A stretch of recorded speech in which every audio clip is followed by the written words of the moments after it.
Why is the NGO sector important for AmCham and for the business community? Well, the NGO sector is one of the leader pillars in the society. What we want to do is engage with them in a dialogue to help them. If the NGO sector is stronger, it helps the private sector. That's the idea. So what we're trying to do is work with the NGO sector, work with academia, work with government, and of course we, the private sector, to make Hungary an even better place to live. Think for just a moment quickly about some of the challenges that we're facing in our countries around the world.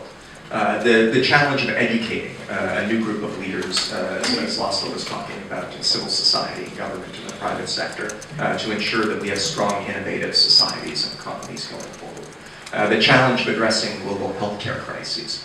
The challenge of addressing damage and the serious issues confronting the environment around the world. And serious challenges facing governments here in a region where we look back 25 years ago at a period when deficiencies in governance, frankly, led to one of the most powerful empires the world has ever seen being washed away down a river of history. This needs to resonate, and we understand that preserving the rule of law and ensuring that you have strong, accountable institutions is essential for everyone, but particularly, frankly, for the business community. If we look at these challenges and many, many others that we could cite, we recognize that the common denominator in how we're going to address all of these is civil society. We cannot make it through to the destination that we want to reach without support from that civic sector. And frankly, you can't grow civil society without philanthropy. You cannot have strong, independent civic organizations without philanthropic action. So these are very big issues and very high stakes for a variety of reasons. You need to build institutions that deserve trust.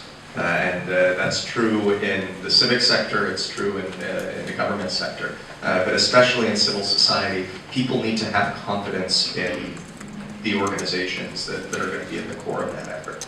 That means you need to have high standards of transparency. And I would like to list three very specific things when it comes to transparency and fundraising. First of all, we should educate our donors.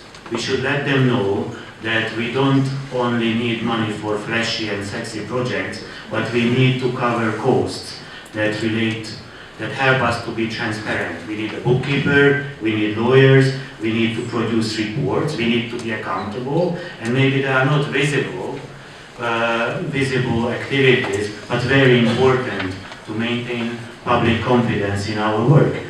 The second thing is related again to this, and that is we should publish annual reports. First of all, I would like to define what collaborative economy means to each and how we define it, because I think all of you heard about the sharing economy. We have a lot of different definitions to that, and we should have a definition for the collaborative economy. So first of all, I would like to say that it's nothing new. It's something that existed in the past centuries when people used to share things because they were living in villages, they knew each other, they had a lot of connection with each other. So what is happening now is that we are reinventing this bartering, swapping, and sharing, lending in peer-to-peer networks using online technology. So this is the new part of the whole trend. Why is this happening? So what are the drivers? I think there are different things that are driving this new trend. First of all is the economic downturn. So people are feeling more conscious about saving money or having some extra income and trying to find some intelligent solutions to get that income. Second one is the lack of social connections. So we are kind of living in our world, we don't really know about our neighbors, and people like this feeling, so they want to get more contact with each other. Third one is the environmental concerns, and people have more and more awareness and want to do some more activities to become more sustainable in their own life. So wasting less food, or just buying less stuff that they don't need in their everyday life. And all of these drivers are strengthened with the online technologies. So peer-to-peer technologies where people can get contact with each other, just like in Facebook, but on different platforms.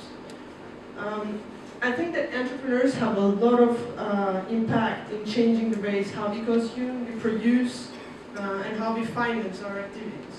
You may have heard about Airbnb or Kickstarter or BlaBlaCar, so ride sharing or sharing your flat or crowdfunding your activities.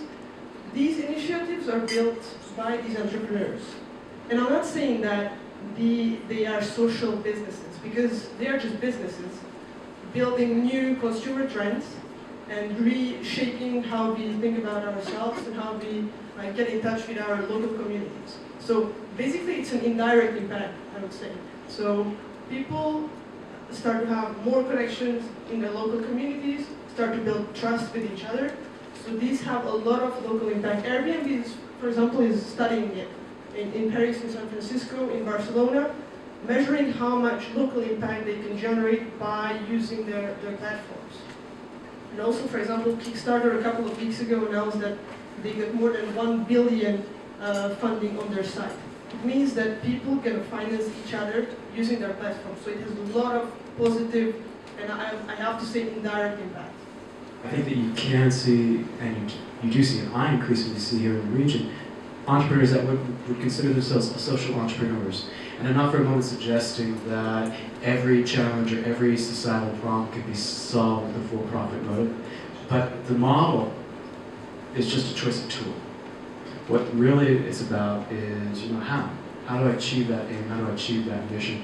What are what's the toolkit I've got to work with, whether it's the States, the UK, or here in Hungary?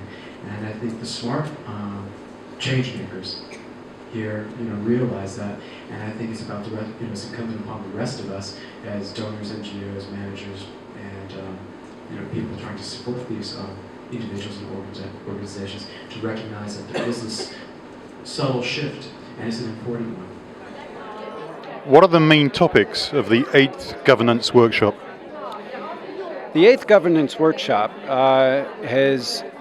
we've had a tradition of reaching out to academia. The idea is to train the next generation. The next generation in this year, the NGO workshop is about the NGO sector. It's about the transparency of the NGO sector, showing them best practice. Of course, there are many that have best practice, but let's strengthen it. Let's get together, let's share. And also, since academia is involved, we are helping academia to give them content and to give them a network so that they can go back and teach and conduct research.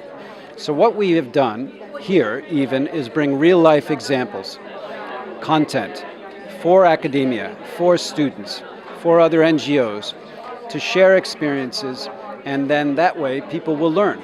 That way people will go back and have an exact example in their mind to really change, perhaps, the way they do things, or refine the way they do things, or to help others do things even better.